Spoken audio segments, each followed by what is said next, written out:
The story wasn't supposed to come back. For months, everything about them had faded into the background.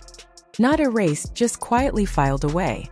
Whatever connection once existed between Aaron and Teyana had ended the way most public relationships claim to end. Respectfully, mutually, without chaos. No dramatic headlines. No messy interviews. Just a calm, almost rehearsed explanation about timing, growth, and distance. People believed it because it was easy to believe. Two successful individuals. Busy lives. Different paths. It made sense. And eventually the internet did what it always does. It moved on. Until the silence broke. It didn't start with a leak. It didn't start with a rumor. It started with him, Aaron. Someone who had built a reputation around control, controlled emotions, controlled appearances, controlled words. The kind of person who never said more than necessary and never reacted publicly, no matter how loud the noise around him got. Which is why what happened next felt so jarring. There was no build-up and no warning. Just a statement that appeared without context and landed like a shockwave. What she did behind my back is unforgivable. That was it. No names. No explanation. No follow-up. But it didn't need any of that. Because within seconds everything changed. Timelines flooded. Notifications exploded. People weren't just reacting, they were scrambling. Trying to figure out what he meant, what had happened, what everyone had somehow missed. Because that sentence didn't sound like heartbreak. Sounded like betrayal. At first, the conversation stayed divided. Some dismissed it as vague frustration. Maybe a misinterpreted comment taken out of context. Others weren't convinced. They pointed to the wording, the weight of it, the finality. Unforgivable isn't a word people use lightly. It suggests something permanent, something irreversible. And once that word entered the conversation, the old narrative, the peaceful breakup, the quiet separation started to crack. Then came the first leak. It didn't go public right away. It moved the way dangerous things often do at the beginning, privately, quietly shared in small circles. Passed between people who understood exactly how explosive it could become if it ever reached a larger audience. A screenshot. At first glance it looked insignificant. Slightly blurry.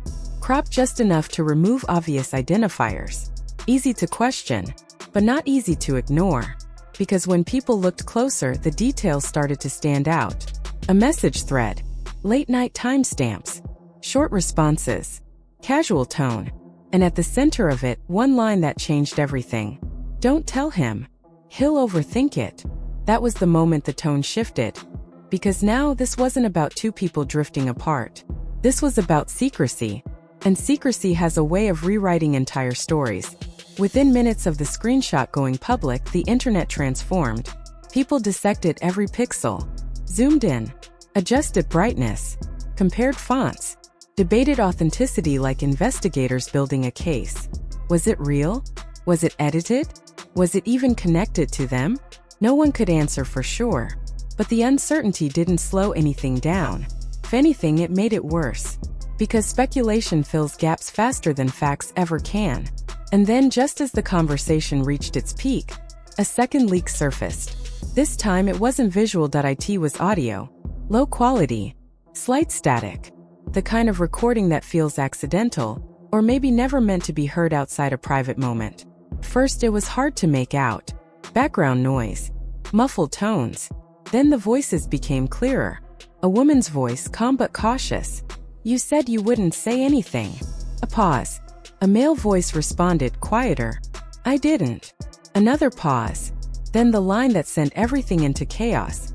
But he knows now. That was it. The clip ended there. No names. No confirmation. But context didn't matter anymore. Because now Aaron's statement didn't feel vague. It felt connected. And once people started linking the two, the message and the audio, the narrative didn't just shift. It spiraled. Sides formed almost instantly. Some defended Teyana, arguing that nothing had been proven. That screenshots could be fabricated. Audio could be edited. That the entire situation could be a coordinated attempt to create drama where none existed. Others weren't convinced. They pointed to the consistency, the tone, the timing, the way everything seemed to align just enough to feel real.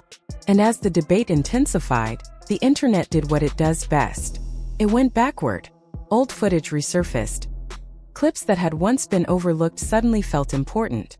A moment at a gala where she leaned in slightly too close to someone during a conversation.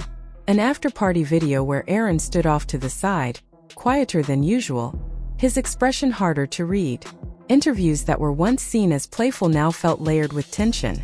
Even scenes from visual projects were reinterpreted, analyzed frame by frame as if they contained hidden meaning. Everything became evidence, or at least something that could be turned into it. Meanwhile, something else was happening. Silence. Teyana didn't respond. No statement. No denial. No clarification. At first, people assumed she was preparing something. A response, a counter-narrative, a way to control the situation before it escalated further. But as hours turned into days, that response never came. Instead, her online presence shifted. Posts slowed down. Comments were limited. Stories appeared briefly, then disappeared. And that silence didn't protect her. It amplified everything. Because in the absence of explanation, people create their own. Behind the scenes, the rumors grew darker. There were whispers of a confrontation. Not public. Not dramatic. No shouting, no scenes, no spectacle. Just a private moment. Two people. And a truth that couldn't be avoided anymore. According to those claims, Aaron didn't react the way people expected. He didn't raise his voice. He didn't accuse. He didn't demand answers. He asked one question. Is there something I don't know? And whatever happened next, whether it was silence, hesitation, or something else entirely, was enough. Because shortly after that moment he spoke publicly. And when he did, there was no hesitation. No ambiguity. Just that single defining word. Unforgivable. That word changed everything. Because unforgivable doesn't leave room for repair. It doesn't suggest misunderstanding. It suggests a line that has already been crossed, and a decision that has already been made. As the situation continued to unfold, other voices began to appear. Not directly, never directly, but noticeably. Cryptic posts surfaced. Truth always finds its way out. He found out the hard way. Some things don't stay hidden forever. None of them mention names.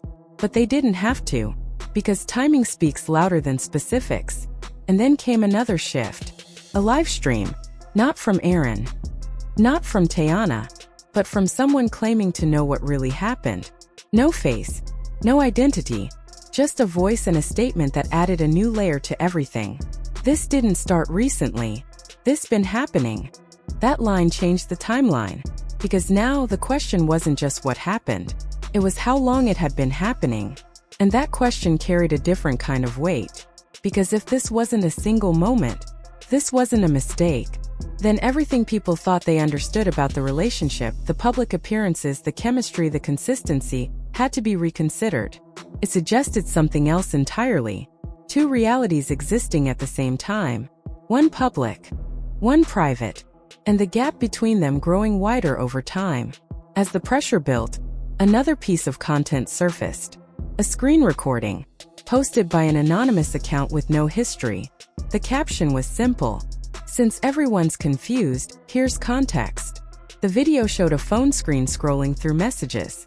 Dozens of them. This time, the timestamps told a different story. They overlapped with known events. Appearances, trips, moments when everything had seemed normal from the outside. And as the messages continued, the tone became impossible to ignore. Familiar. Comfortable. Consistent. Not something that develops overnight. Lines appeared one after another. You miss me. Stop playing. You know I do. Then why you acting different when he around? That last line stopped everything. Because now the narrative wasn't just about secrecy. It was about duality. Two versions of behavior. Two versions of reality. And once that idea took hold, it spread faster than anything before it. Hashtags exploded. Theories multiplied. People weren't just reacting anymore.